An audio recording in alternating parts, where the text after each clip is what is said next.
Dan kita bekerja dalam senyap, tidak perlu gembar-gembor, tidak perlu kemudian membuat drama di medsos ya. Nggak perlu banyak konten.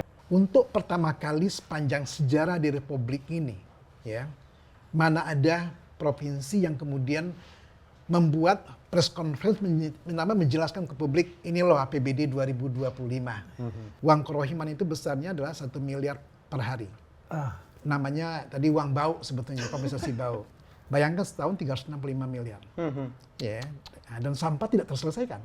Saya ya dulu zamannya Pak Sutioso, zamannya Pak Foke, zamannya Jokowi, dan ya baru kali ini saya bisa bersaksi bahwa memang kita bergerak dengan sangat cepat sekali.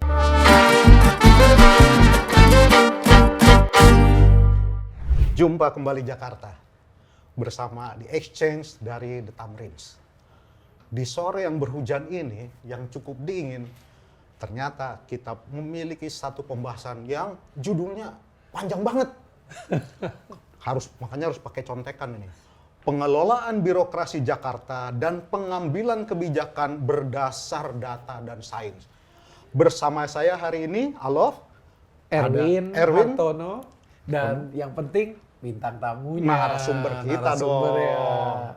Untuk bicara soal birokrasi, bicara soal data, kita nggak punya opsi lain. Selain bicara dengan koordinator staf sus Gubernur Jakarta 2025-2030, Bapak Profesor Dr. Insinyur Firdaus Ali, MSc. Asli loh. Langsung, kita mulai panggilnya dari mana? apa ya enaknya? Iya. Karena kalau di kampus kita manggilnya udah Firly. Firdaus Ali panggilnya udah Firly gitu. Jadi tapi kita agak formal dikit lah ya. Kalau formalnya dipanggilnya Prof.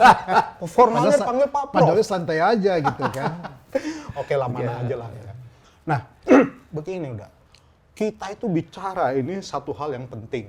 Karena berkali-kali Mas Pram bilang bahwa target dia adalah bagaimana melayani masyarakat Jakarta, terutama kelas menengah ke bawah.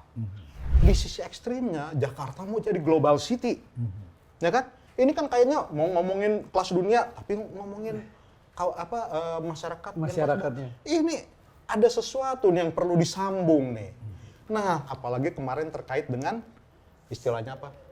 Reformasi. Bukan reformasi ya. Ada sekda baru. Ada sekda baru, tokoh penting juga bagi sebuah wilayah. Iya. Lalu 1882 kemarin ya, periode keduanya untuk pelantikan dari berbagai macam fungsi. Iya. Kedinasan dan segala macam di Jakarta. Ini kan satu hal yang menarik ini, Pak Prof nih. Apa sih yang dimau dengan organisasi baru ini? Kira-kira gimana ceritanya nih? Kita penting sampai hampir 2.000 orang. Kita mau denger, itu dia dari biar masyarakat tahu nih. Oke.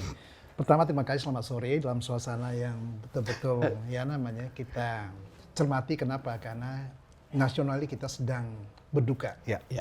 Ya, kita punya rasa simpati, empati yang tinggi terhadap saudara kita yang korban di Aceh, di Sumatera Utara dan di Sumatera Barat. Dan tentunya kita mencermati kecenderungan bagaimana anomali cuaca ini ke depan. Dan kita juga di DKI juga tentunya harus bersiap untuk menghadapi segala kemungkinan, mudah-mudahan tidak seburuk yang terjadi di Sumatera. Tadi kita menyelesaikan rapat maraton terkait dengan persiapan pergantian tahun. Jadi ada 2 event besar, adalah persiapan Natal, kedua adalah pergantian tahun baru. Nah, lalu kemudian 2 hal ini tentunya ada 2 target. Target pertama bagaimana kemudian capaian APBD tahun 2025 bisa mendekati target yang kita set up. Walaupun Mas Pram baru bergabung di Pemprov ini baru tanggal 20 Februari. Jadi APBD yang ada saat ini bukan APBD yang merupakan rancangan teknokrat dari Mas Pram dan Bang Dul. Ini masih PJ yang lama. Tetapi tadi Mas Pram dengan Bang Dul menerima warisan APBD yang ada dengan memanfaatkan semua momentum untuk merealisasikan apa yang menjadi visi, misi dan juga ekspektasi publik, dan juga tentunya harapan kepada pemimpin baru di DKI Jakarta karena cukup lama 2 tahun kan kita tidak punya definitif. Betul, Ya. betul. Ya, nah diharapkan dengan pasca adanya Undang-Undang 2 tahun 2024 tentang Provinsi Daerah Khusus Jakarta, di mana ya undang-undang ini merupakan undang-undang pengganti Undang-Undang 29 tahun 2007 tentang Provinsi DKI Jakarta. Kenapa? Karena memang sudah disiapkan pindah ibu kota ke otorita IKN di Kalimantan Timur, ya, sehingga disiapkan undang-undang ini. Dan Jakarta by undang-undang baru ini tidak lagi menjadi ibu kota negara kesatuan Republik Indonesia, tapi menjadi tadi pusat pertumbuhan ekonomi nasional, ya, ekonomi hubs, kemudian juga menjadi kota global, ya, yang inklusif dan kemudian juga kompetitif dan juga berbudaya. Kenapa? Karena memang melekat di undang-undang tadi, gitu ya. Oke, situasi APBD yang kita hadapi, ya memang APBD DKI Jakarta terbesar sepanjang sejarah, yaitu 91,3 triliun. Ya, ini memang terbesar sepanjang sejarah.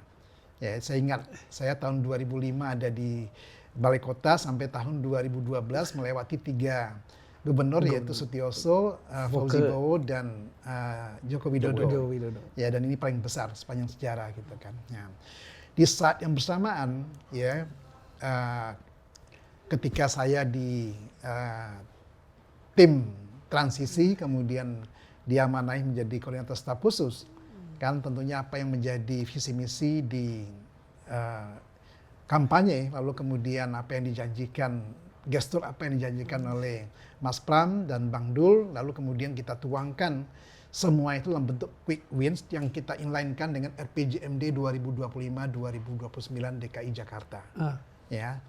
Oke, tentunya kemudian apa yang menjadi target itu adalah bahwa kita bersiap, ya seperti yang disampaikan oleh Mas Pram, ya, sebagai gubernur, bahwa kita mau shifting dari ranking 74 indeks kota global by Kearney ke 50 besar tahun 2030. Ini memang lompatan yang luar biasa. Iya, luar biasa. Dan seakan-akan ini ya utopia. Mission impossible. Ya, tetapi kemudian setelah kita dalami, ya, teman-teman di Bapeda mendalami bahwa indikator-indikator menuju ke sana sebetulnya apa yang menjadi kendali Provinsi DKI Jakarta sebetulnya bisa kita lakukan. Dan kita bekerja dalam senyap, tidak perlu gembar-gembor, tidak perlu kemudian membuat drama di medsos, ya. Nggak perlu banyak konten. Nggak perlu banyak konten. Karena Mas Pram dengan Bang Dul itu memang tipikal orang yang tadi bekerja dalam sunyi, bekerja dalam koridor di mana kemudian deliver. Ya. Dan itu kita buktikan dalam waktu tidak lebih dari 6 bulan. Ranking kita dari 74 ke 71. Ya, artinya kita semakin optimis, kita akan bisa menghadapi tantangan yang juga akan kita hadapi ke depan. Nah, di sisi lain, ya kita kan udah punya rencana bahwa ingin menuntaskan menyangkut misalkan masalah banjir, genangan, dan rob.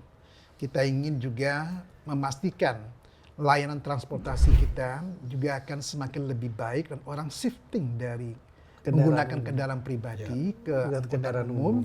Dan itu tidak sebatas rencana, tapi ya gubernur dan wakil gubernur mencanangkan bahwa setiap hari Rabu semua ASN naik angkutan umum. Dan itu lompatan yang luar biasa. Tentunya ya seharusnya ya semua kementerian lembaga yang ada di ibu kota ini, semua entity bisnis harus mengikuti jejak ini. Kenapa? Karena manfaatnya buat kita. Kenapa? Kita bisa mereduksi emisi gas rumah kaca yang kita hasilkan, kita juga mereduksi konsumsi BBM yang sebagian besar kita impor, sehingga devisa kita kan juga lari keluar, gitu kan. Dan juga sekaligus kita juga ingin mereduksi kemacetan yang ada, ya, sehingga kita naik angkutan umum tiap hari Rabu tadi, dan itu sangat signifikan sekali, ya. Nah, di sisi lain kita juga ingin memastikan isu yang terkait dengan masalah sampah. Jadi tidak pernah membayangkan bahwa saat ini tiba-tiba di Bantar Gebang kita tersentak bahwa ada 55 juta ton sampah yang sudah terakumulasi di sana. Dan ini jumlah sampah terbesar mungkin di planet ini, akumulasi sampah. Ya, dan itu menjadi selama ini jadi beban. Karena hampir setiap hari kita bayar ke Bekasi sana itu uang kerohiman namanya. Di luar biaya sampah ya, Iya, pengangkutan, pengolahan. Uang kerohiman itu besarnya adalah 1 miliar per hari. Ah, Namanya tadi uang bau sebetulnya, kompensasi bau. Bayangkan setahun 365 miliar. Ya, nah, dan sampah tidak terselesaikan. Ya, sekarang kita fokus tadi bagaimana ya mengatasi masalah sampah ini mulai dari hulu. Selama ini kan kita selesaikan di hilir. di hilir, betul. Ya, semua dibawa ke Bantar Gebang. Gebang. Padahal harusnya kita menyelesaikan di hulu. Ya. Seperti kota-kota besar lain. Kalau kita mau menuju kota global, ini harus diselesaikan dari hulu. Ya, pemilahan, pemisahan, kemudian pendaur ulang itu dilakukan di hulu sehingga residualnya saja yang kita bawa ke tempat processing air. Tentu biayanya akan lebih murah. Ya, dan sekarang ini tentunya ya orang tahu bahwa pemerintah pusat sekarang melalui Perpres 109 tahun 2005 tentang waste to energy dan antara ditugaskan tiba-tiba sampah menjadi seksi. Ya, jadi yang 55 juta ton di Bantar Gebang itu Jadi sekarang timbunan emas. rebutan. Rebutan. Ya, karena apa? Karena itu setara dengan kira-kira 20 juta ton batu bara kalori 3.500. Wow. Akhirnya jadi ya bandingin jauh-jauh ke Kalimantan, ke Sumatera, ini ada di Bantar Gebang. Ini ya. Di sisi lain kita juga ingin memastikan cakupan layanan air minum perpipaan di Jakarta harus kita selesaikan. Kenapa? Karena selama ini karena kurangnya cakupan layanan air minum perpipaan, akhirnya ekstraksi air tanah dalam dilakukan oleh entitas bisnis dengan alasan tidak cukup air perpipaan, akhirnya yang terjadi apa? Penurunan Land subsidence. permukaan tanah. Ya, dan saat ini Jakarta masih memegang rekor kota dengan laju turun muka tanah terbesar di planet ini setelah Mexico City, Bangkok, Yokohama. Wow. Di lain sisi akibat dampak dari pemanasan global, naiknya temperatur global, suhu air juga meningkat, muka air laut juga naik. Ya katakan 5 sampai 6 mili per tahun. Ya, ini kan jadi ancaman yang signifikan. Hari ini tadi kita ya menghadapi rob di Pantura. Ya, elevasi pasang kita 270 cm. Padahal tanggul kita itu kan baru kemampuannya kan cuma 240, 250. Berarti Sehingga air limpas. laut udah Dan puncaknya besok pagi jam 9. wow. Ya, jadi memang kita dalam situasi ya dalam tanda kutip bahwa kita betul-betul alert, siaga full. Waspada ya. Waspada. Di sisi lain kita punya banyak masalah klasik. Ya. Hambatan kemacetan, tidak saja karena jumlah kendaraan yang Berlebih, banyak, ya. tapi juga ketika hujan genangan di bawah underpass. Iya. Ketika hujan ada angin, pohon tumbang. Iya. Ya, yang memakan korban tentunya ini yang kita tidak antisipasi selama ini gitu kan. Oke, di sisi lain kita juga punya masalah terkait dengan kerawanan wilayah. Ya. Tawuran, geng motor, dan kebakaran yang ironinya kebakaran terjadi pada musim hujan. Dan kebakaran ini kan juga menyedihkan. Ketika kita berusaha mengeliminasi atau mereduksi ya kemiskinan, tetapi begitu kiri kebakaran orang seketika jadi miskin. Seperti kejadian di Mangga Besar berapa? Benar. Ini yang kemudian selama ini tidak menjadi fokusnya. Lalu kemudian kejadian akhir Agustus. Ya, kan semua tahu bahwa aksi massa yang masif membakar semua fasilitas umum. Kita bergerak cepat. Dan gubernur dan wagub memutuskan dalam hitungan jam semua harus pulih, harus kita perbaiki. Dan kita belajar bagaimana tata kelola kota ini dengan baik. Dan itu saya ya dulu zamannya Pak Sutioso, zamannya Pak Foke, zamannya Jokowi. Dan ya baru kali ini saya bisa bersaksi bahwa memang kita bergerak dengan sangat cepat sekali. Prof, saya kan tahu dari yang Prof ceritakan bahwa Pak Gub,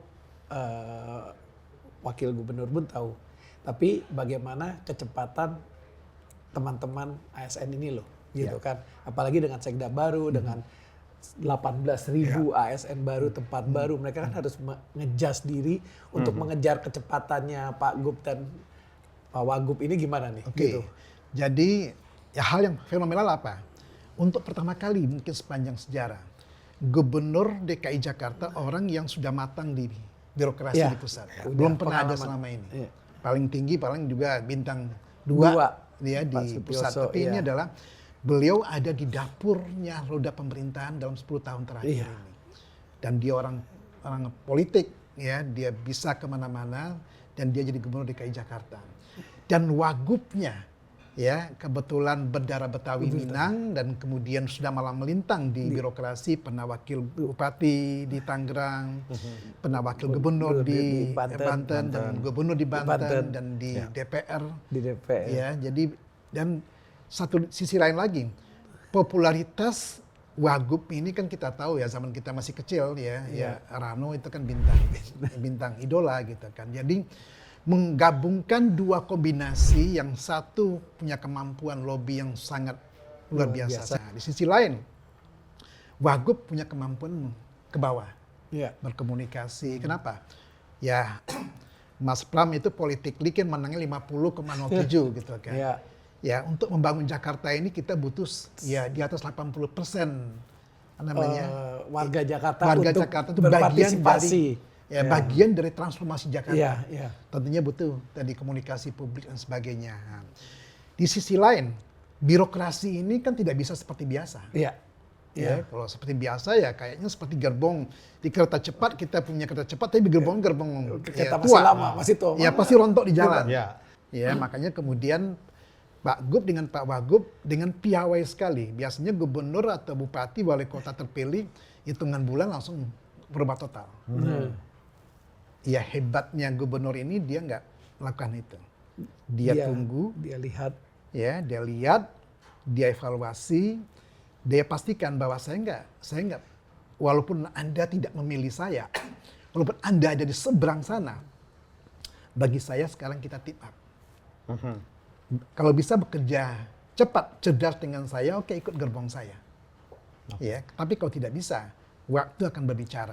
Makanya kemudian kita tunggu, beliau menunggu waktu yang tepat. Makanya kemudian pelantikan 1.800 ya ASN kemarin itu pejabat eselon 4, 3 dan ya wali kota ya, dan sebentar lagi kita mungkin akan menata kembali eselon 2 itu adalah memang itu langkah-langkah yang terukur dan cerdas dan betul-betul sangat piawai sekali dan saya nggak pernah bayangkan. Nah bagaimana tuh keputusan-keputusan untuk mempercepat, kan berarti eselon 1, eselon 2 mereka harus berani ambil keputusan bagaimana tuh mereka dikasih kewenangan untuk mengambil keputusan-keputusan sehingga ya keretanya lebih cepat nih. Kalau gubernur sama wagubnya masih udah sangat cepat, kalau eselon 1, eselon 2-nya nggak berani ngambil keputusan atau itu kan, ya itu biasanya kan lambatnya di situ. Gimana nih Jakarta nih? Nah, ini yang mungkin unik. Disinilah peran dari staf khusus. Jadi karena saya 10 tahun jadi staf khususnya Pak Basuki. Oh oke. Ya, Mas Prastowo wakil saya, dia adalah staf khususnya Bu Sri Mulyani. Ya. Kebetulan saja kami berdua ini adalah orang yang di grooming di pusat. Ya, sehingga ya Mas Pram ini hebat sekali. Saya juga nggak nyangka ya ketika kemudian beliau mengamanahkan ke saya jadi koordinator dan Pras kemudian sebagai wakil koordinator dengan total 15 staf khusus tadi. Ya. Karena beliau melihat gap antara beliau ini dengan birokrasi ini harus dipersempit. Nah itu dia. Kalau sampai gap ini terbuka, beliau tadi akan keteteran. Nggak bisa narik gerbongnya. Nggak bisa, cepet, karena kita berpacu dengan waktu. Berpacu. Di sanalah kemudian peran dari staf khusus yang 15 tadi yang kita bagi masing-masing bidang, membantu menjembatani komunikasi dengan SKPD. Kita punya WA Group. WA Group itu betul-betul kita kan ya kita dedikasikan dalam rangka apa? Jika ada isu di lapangan, detik ini aja isu kita terima, detik itu kita forward, kita lempar di dalam grup dan hitungan menit itu direspon oleh kepala dinas baik maupun sekda dan asisten kemudian, dan hitungan berapa jam kita udah dapat respon bahwa ini sudah dikerjakan, ini bisa diselesaikan gitu kan. Sehingga Pak Gub dengan Pak Wagub ya tidak perlu kemudian ribet menyelesaikan ini. Dan saya sengaja menempatkan ke teman-teman bahwa staf khusus ini bukan orang manusia yang kemudian hebat ya. Kita jangan pernah merasa kita di atasnya teman-teman di dinas. Kan biasa mungkin aja orang arogan, oh kan gua staf khusus. Ya saya bilang jangan. Kita ini adalah jembatan. Tugas kita menjembatani, bridging. Apa yang menjadi isu yang ada di lapangan yang nggak sempat dilihat oleh teman-teman di OPD atau kemudian dilihat tapi ada keraguan, ya tidak ada keberanian. Nah, saya sengaja teman-teman di staf khusus itu apapun isunya, mau menyangkut pohon tumbang, menyangkut kemudian jalan dipakai occupied di depan Kanwil Kementerian Agama yang diblok jalannya, itu cuma hitungan jam kita selesaikan, dibuka jalannya. Dan kemudian waktu banjir bulan lalu gitu kan, ada di Jakarta Barat itu jalan ada gap antara yang sebelah dengan yang mobil kecebur. Ya, itu cuma hitungan hari kita rapatkan dan minta diselesaikan. Prof, ini kan klasik nih masalah ini, ego sektoralnya gimana? Kepala ya kan kadang-kadang dinas-dinas dan mungkin tadi dia lihat gubernurnya hebat. Dia lihat wagubnya juga hebat. Ya, sehingga saya dengan teman-teman staf khusus mengalirnya kayak seperti mendayung biduk ke hilir. Lancar semua. Ya, jadi komunikasi yang saya bangun pun juga dengan teman-teman bangun dengan kepala OPD itu juga dalam rangka bukan sifatnya bukan perintah. Bukan sifatnya kemudian menghakimi mereka, tapi dalam sifat ini ada masalah yang belum terselesaikan, mari kita selesaikan. Jika ada hambatan, sumbatan dengan OPD lain, mari kita selesaikan. Ini menariknya begini, Prof. Jadi Jakarta tuh enak ya. Gubernurnya, wakil gubernurnya, koordinator staf sus, wakil koordinator, itu digodok di negara, di pusat. Pengalamannya udah. Iya, terus dikasih ke Jakarta. Ya kan? Enak bener nih Jakarta. Tapi pertanyaan saya begini. Tokoh-tokoh yang kita sebut tadi, kan cuma 5 tahun memimpin. Dan kita sudah sering denger lah bagaimana birokrasi ini, mereka bilang cuma 5 tahun mereka itu. Sehingga apa? Atmosfer yang di bawah nggak berubah. Ya kan? Nah, dengan perubahan organisasi yang dibikin oleh Mas Pram nih, meskipun tadi sabar, saya lihat, saya evaluasi, lalu kita bikin pembaruan, kan pertanyaannya, bagaimana organisasi birokrasi baru yang sebenarnya hendak digagas oleh beliau dengan ya tentu pengalaman yang luar biasa dari Mas Pram sendiri, Wagub maupun kawan-kawan di staf sus. Apa yang barunya nih? Ya, jadi tadi buat tantangan pasti kalau level atasnya ya, di bawah belum tentu, tengah-tengah belum tentu, di bawah juga belum tentu. Nah, kita diuntungkan bahwa tadi Jakarta ini kan dengan teritorial cuma 662 km persegi, beda dengan Indonesia yang dari Sabang sampai ke Merauke gitu kan. Ini kan dekat. Dan kita memasukkan di sini tadi pendekatan-pendekatan yang sifatnya lebih modern. Komunikasi kita juga udah by WA. Kita sebentar lagi, tidak lama lagi akan menggunakan lapor AI. Ya, jadi lapor AI ini diantaranya ya kita bisa memonitor teman-teman PPSU kita itu di lapangan ngapain aja. Ya, kalau ada masalah kemudian ya tidak dikerjakan, real time kita akan tahu. Sehingga jangan sampai beban ya tadi sumber daya manusia ini tidak menyelesaikan masalah, malah kemudian ya menimbulkan isu baru gitu kan. Sistem ya digital ini dan kemudian satu lagi bahwa informasi bagi kita adalah real time. Tidak lagi informasi yang bertingkat lama sekali. Selama ini misalkan dari bawah kemudian ke Kasubdit atau Kasih, baru kemudian ke Kadis baru kemudian ke asisten baru kemudian. Jadi data pun ada birokrasinya ya? Iya. Ya, sekarang ini kita tidak. Nah, kita tanggal 11 November kemarin, ya baru saja meresmikan portal satu data. Nah, ini menariknya nih. Ya. Apa itu, Prof? Kita perlu dengar nih. Ya, jadi pemerintah pusat, nih. Bappenas itu dengan BPS kan sudah lama memimpikan bahwa masalah selama ini kalau data itu tidak pernah terintegrasi. Iya. Kedua, walaupun diintegrasikan tapi tidak terupdate. Nah, ya data ini data tahun sekian ada gapnya gitu kan. Yang ketiga, data ini kan tidak terverifikasi sehingga trust-nya kan juga kurang. Betul. Itu yang sekarang kita rasakan sih, Prof. Gitu. Lalu kemudian masing-masing dulu kementerian, lembaga, kalau di sini kan masing-masing dinas OPD dia keep datanya. Masing-masing. Datanya keep gitu kan, sehingga misalkan aja data bansos kita itu kan banyak yang timpang. Bolong-bolong. Bisa saja ya data bansos itu mungkin ya yang tepat sasaran mungkin tidak sampai ya ya katakanlah sampai 70% gitu Ya. kan. 30%-nya mungkin bocor gitu kan. Level nasional aja Iya. begitu. Nah, Mas Pram, Pak Gub ini dan apalagi Wagub, dia kan Ya. di Komisi 10. Ya, Ya, dan ya mereka paham sekali bahwa data ini suka tidak suka harus menjadi basis kita untuk merencanakan betul.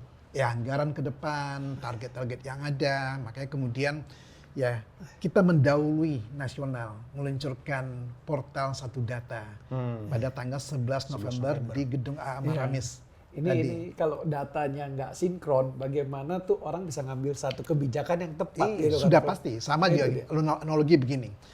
Kalau kita kemudian ke dokter membawa data hasil laboratorium, datanya kita manipulasi misalkan. Iya.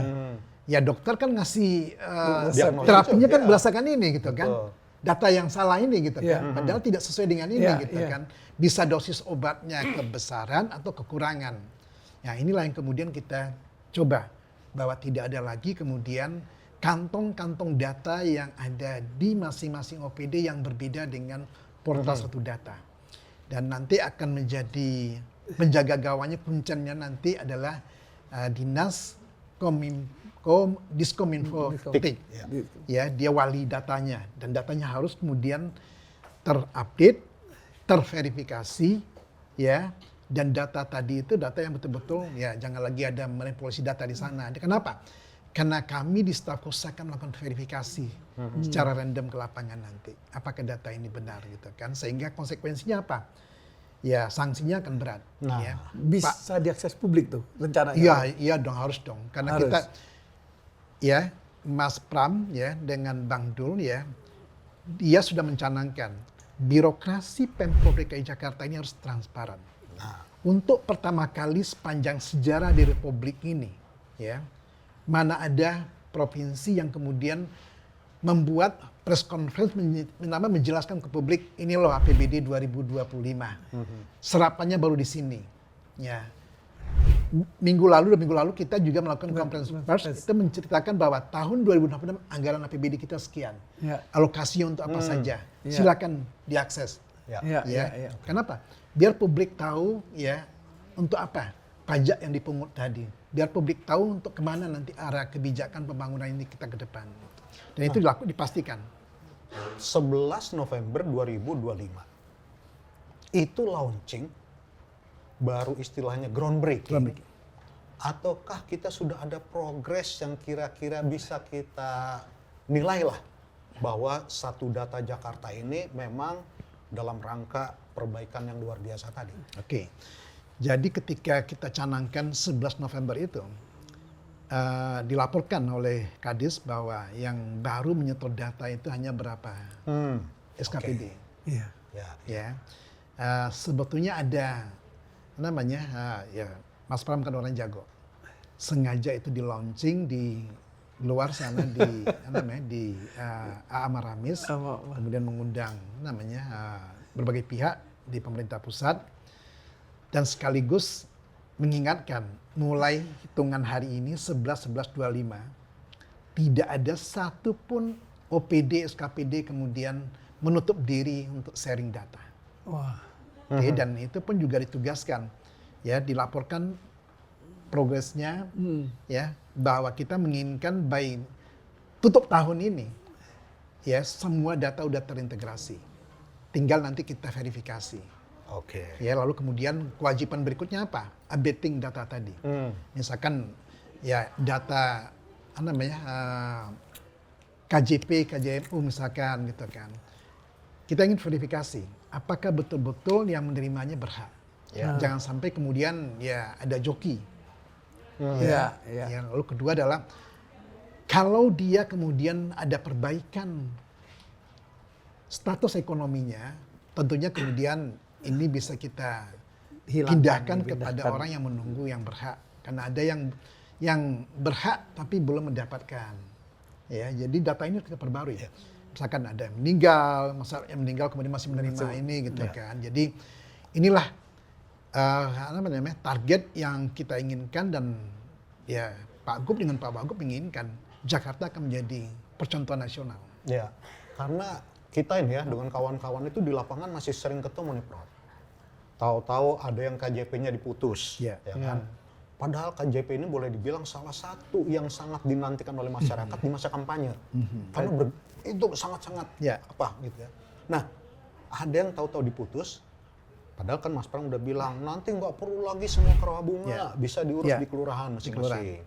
Yang kedua, nggak perlu tiap tahun registrasi. Langsung Ya kan? Jadi kalau mereka sekolahnya 3 tahun lagi ya 3 tahun lagi lah registrasi gitu kan. Nah, perbaikan-perbaikan seperti ini apakah sudah bisa berlangsung dan sudah bisa dipantau oleh masyarakat langsung gitu loh.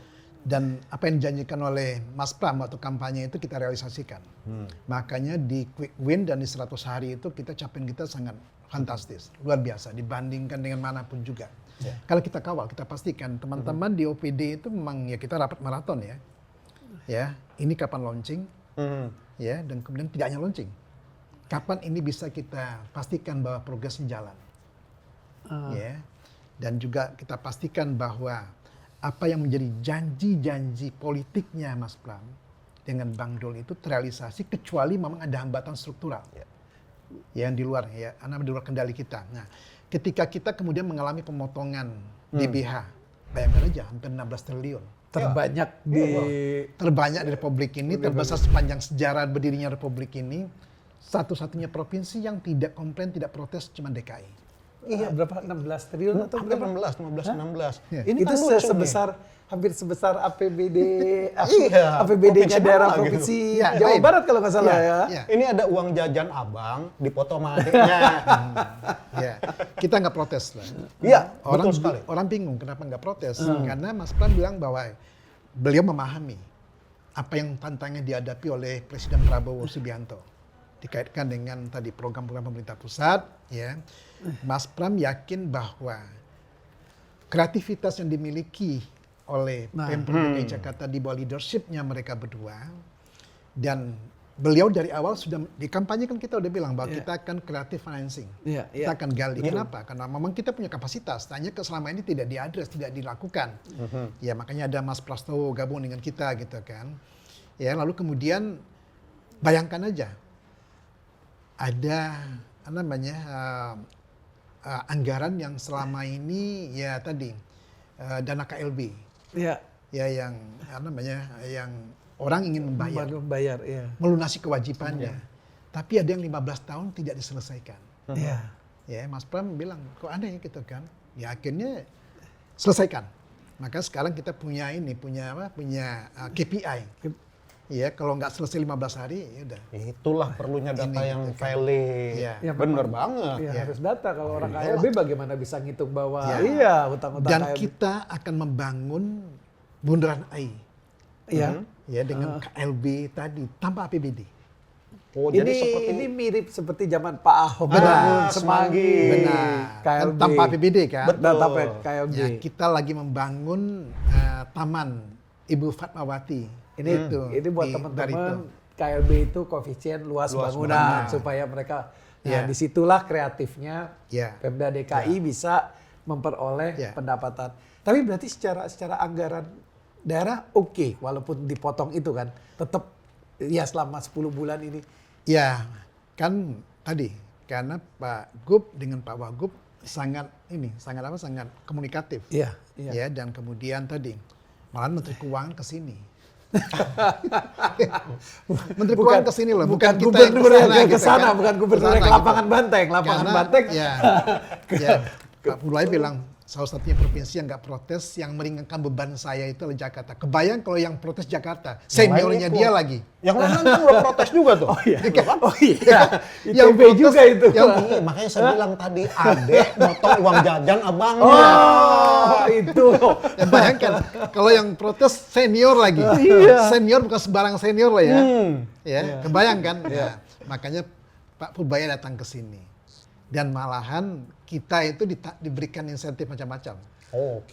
Ya, jadi kalau istilahnya Mas Pram itu adalah kita dipotong 16 triliun, kita dapat 70 triliun opportunity yang ada.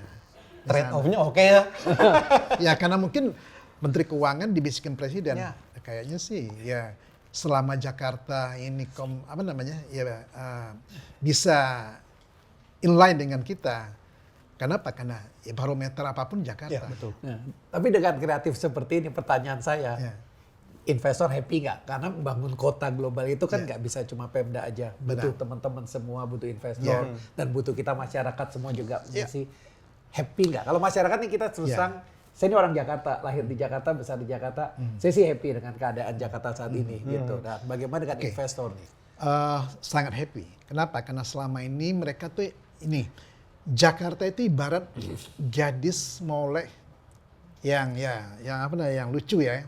Tapi kemudian selama ini dijaga di kungkung oleh sistemnya gitu kan. Orang cuma taunya ada gadis cantik di sana gitu, nggak boleh di ini gitu kan. Nah, sekarang ini ya analoginya Mas Pram itu membuka, ini loh gadis cantiknya gitu kan.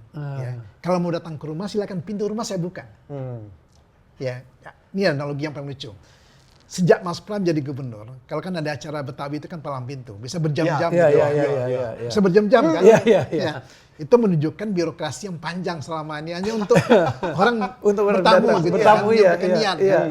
Mas Pram bilang bikin sesimpel mungkin. Yang penting esensi budaya yang sampai. Sehingga sekarang acara palang pintu itu sangat simpel sekali. Ya. Analogi yang sama dituangkan dalam bentuk kebijakan di Pemprov DKI Jakarta. Kita buka pintu selebar-lebarnya, kita sediakan data yang valid, yang terintegrasi, ya, data yang terperbarui, sehingga ketika orang mau mengambil keputusan untuk berinvestasi, dia bisa mengkalkulasi resiko yang ada. Yang paling berat itu kan mengkalkulasi resiko.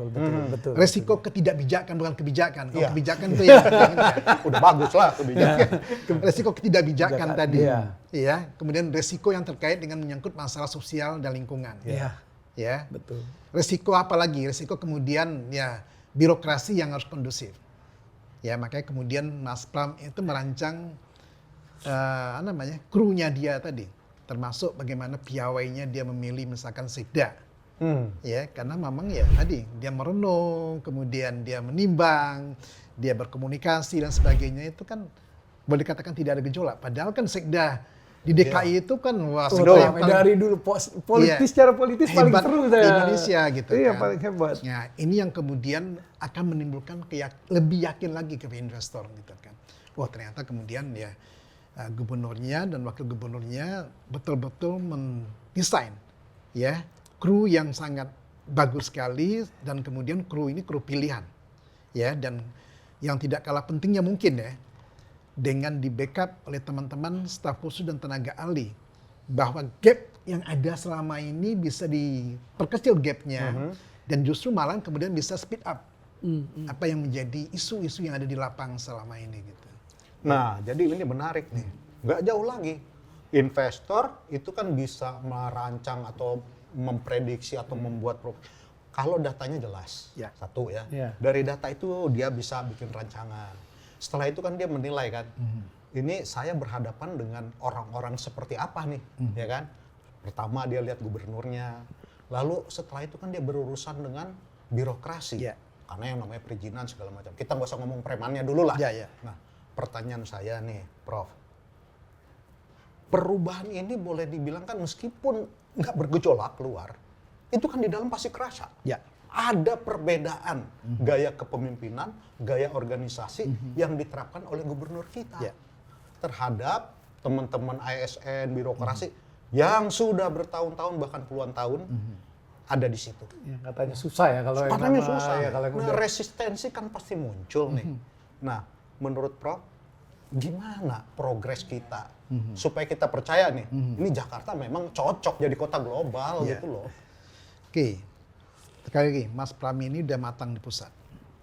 Jadi beliau ini dapurnya istana hampir 10 tahun. Setiap rapat kabinet itu risalah yang menyiapkan beliau. Beliau juga menyiapkan bahan untuk presiden gitu kan, keputusan apa yang diambil gitu kan. Dan itu dibawa ke sini. Dan belum pernah ada sepanjang sejarah Pemprov dimanapun di Republik ini pengalaman sistem pengambilan keputusan berbasiskan data itu belum, saya jamin belum ada. Dan itu diterapkan. Awalnya gampang semuanya. Dan Pak Gub ini kan cepat mengolah data. Kadang-kadang teman-teman kepala dinas itu kaget. Loh, Pak Gub lebih tahu dari kami gitu kan.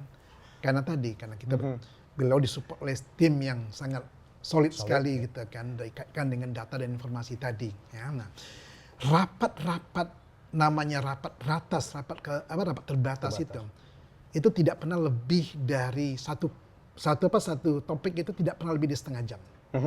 Malah rapat paripurna itu hanya 1 jam. Biasanya orang bisa berjam-jam, bisa berapa, belum menyampaikan ya. Di rapat ini kita mengambil keputusan itu sudah digodok dengan matang dan sudah diverifikasi oleh tim, termasuk staf khusus. Sehingga ketika dibawa ke ruang rapat terbatas maupun rapat paripurna, itu barang itu udah 3 rapat jadi. Tinggal dibutuhkan tadi,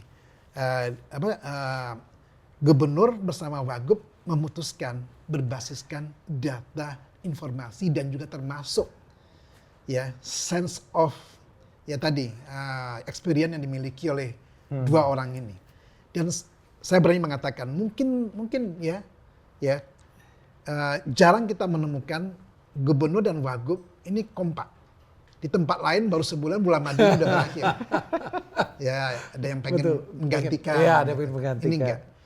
Kebetulan mereka ada 1 partai, kebetulan mereka ini dua komponen elemen yang saling menguatkan gitu kan. Jadi sangat kompak sekali. Ketika mengambil keputusan itu sangat super demokratis sekali. Orang nggak pernah menyangka dan itu tercermin kemudian ke bawah. Lama-lama wah, gubernurnya menguasai data. Gubernurnya punya link kemana saja. Gubernurnya cepat sekali dalam mengambil langkah-langkah dan bisa memutuskan dengan cepat, dengan tepat. Ya, dan ini bagian edukasi kepada sistem birokrasi kita. Nah, kita juga melakukan. Untuk pertama kali kita kemarin melakukan town hall meeting. Iya. Kan belum pernah ada. Belum pernah ada. Jadi betul. Pak Gub mengumpulkan lurah yang baru dilantik, camat yang baru dilantik, kemudian wali kota, semua lengkap. Kemarin kita adakan di Balai Agung. Tadi Pak Gub menyampaikan arahan, ya bahwa Anda diamanahi ya memimpin di kelurahan. Anda tugasnya Anda apa? Memastikan Anda melaksanakan tugas dan kewajiban. Dan saya sering dalam sebuah rapat saya sampaikan bahwa seharusnya lurah DKI Jakarta harus lebih hebat dari camat atau bupati di tempat lain. Ngerti? Mungkin orang bingung, kenapa? Ya, saya harus mengatakan apa adanya. Insentif yang dimiliki secara ekonomi oleh lurah itu lebih tinggi dari insentif yang dimiliki oleh camat. Ya mungkin camat di tempat lain jauh di bawahnya gitu. Mungkin wali kota gitu kan. Take home pay-nya mereka kan besar sekali. Jadi saya katakan kalau dengan take home pay yang besar ini dan Anda cuma ada di sini beda. Orang di Cianjur itu kalau jadi bupati jaraknya dari selatan itu bisa berhari-hari. Ini Anda di kelurahan Anda tinggal selemparan batu udah sampai gitu kan. Kalau tidak perform dengan baik, ini ibarat anak ayam mati di lumbung padi. Orang mati kehausan di tengah kolam renang mewah dan ini namanya tragedi. Artinya apa? Anda harus bekerja lebih baik. Oke. Ini kan birokrasi ini ceritanya kemarin mengalami semacam engine tune up nih ya. Jadi ada yang diperbaiki, ada yang dibagusin, ada ganti oli dan segala macam. Kalau boleh tahu Prof, kalau gubernur kita ngegas ini, udah berapa persen birokrasi kita ini sesuai dengan ekspektasi? Oke, ini pertanyaan bagus sekali ya. Jika Gub tekan gas, ya apalagi sekarang mobilnya mobil listrik ya, beda dengan mobil konvensional gitu kan. Ini begitu dipencet dia langsung loncat gitu kan. Apakah kemudian birokrasi kita siap? Saya jujur mengatakan sebagian siap, sebagian belum. Yang belum ini apa? Ini merupakan tugas kami, termasuk sekda yang baru dilantik. Dia harus bekerja dengan cepat, jangan belajar lebih lama dari masa tugas. Kan ada orang yang kan belajar sampai kemudian pensiun gitu kan. Ya, sekarang inilah bergerak cepat, ya berpikir tepat, ya dan kemudian tadi yang tidak kalah penting itulah bertindak dengan cerdas. Ya, jadi smart action itu harus penting. Tapi artinya kita boleh optimis karena sekda yang dipilih Mas Pram ini pengalaman birokrasinya itu hebat. Mulai dari lurah sudah terus naik sampai wali kota pun pernah. Iya, sekda PLT pun pernah kalau nggak salah ya. Iya. Jadi kalau saya bayangkan ya dengan berbagai macam tadi persoalan yang dihadapi Jakarta dan notabene kan persoalan klasik. Transportasi, ya kan? Masalah banjir, lalu sampah. Kita juga punya keunikan penurunan permukaan tanah, kemacetan, kerawanan, kebakaran. Ini semua tadi udah dibahas nih ya, meskipun kita tidak bicara sampai detail. Nah, hal-hal seperti ini kan juga seperti pesan Mas Pram ketika pelantikan kemarin adalah perlunya organisasi kita ini tanggap, Ya. cepat. Lalu terkait lagi dengan penurunan pemotongan anggaran. Yang salah satu beliau tekankan pada saat itu, seluruh BUMD bahkan segala lapisannya itu perlu kreatif, Ya. inovatif gitu kan. Ya, ya. Nah, kalau sekarang kan ngegasnya ini masih belum bisa ya. Ya. Nah, yang jadi pertanyaan kita selanjutnya, ini kalau orang udah beli mobil, tadi kan ceritanya gitu, kira-kira kapan ya big datanya atau satu data Jakartanya lancar, ya kan? Pengambilan keputusan sudah sesuai dengan data dan sains, juga punya pengalaman, ya kan? Dan itu bisa dirasakan secara smooth oleh masyarakat itu. Ya. Kapan Mas Pro? Jangan-jangan sudah, tapi mereka senyap nih ya. Ya kalau senyap dulu kita juga nggak tahu nih. Makanya kita harus dengar dari Oke. dari Pak Prof nih. Kita punya timeline. Ah, Ya, sebelum 1 tahun Mas Pram dilantik dengan Bang Dul, tepatnya sebelum 20 Februari tahun 2026, itu semua harus sudah siap. Suka tidak suka. Kalau tidak siap, opsinya tadi ya ibarat tadi, saya nggak bisa berpacu. ya. Saya akan kasih kesempatan orang yang lebih siap.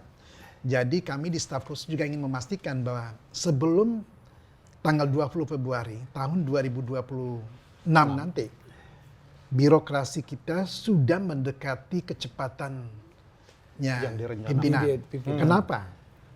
Karena 22 Juni tahun 2027, Jakarta akan Ulang merayakan 5 abad 500, pertama. 500 tahun. Ya, 5 abad pertama. Saya katakan 5 abad pertama. Kenapa?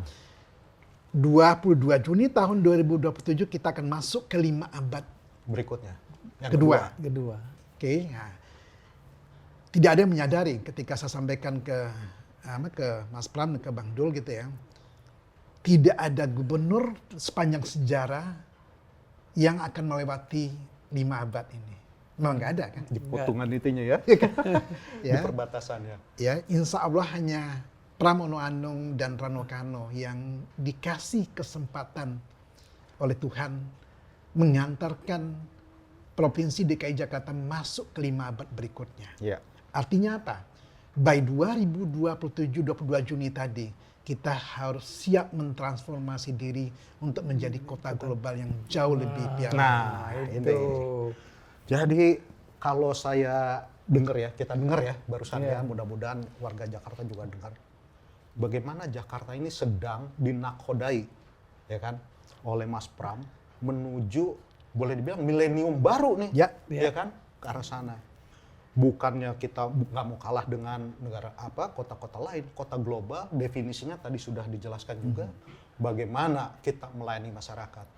Nah, yang kita tunggu adalah bagaimana organisasi baru yang dibentuk ini betul-betul sebagai pelayan masyarakat melaksanakan visi gubernur dengan selancar-lancarnya. Nah, jadi kita mungkin ya bisa memahami lah kerja keras dari teman-teman di staf sus menerjemahkan ke seluruh SKPD dan juga ini birokrasi sedang digoyang-goyang nih kan. Dan saya percaya teman-teman ASN juga berusaha untuk Itu maju dan cepat. yang kita harapkan. Gitu.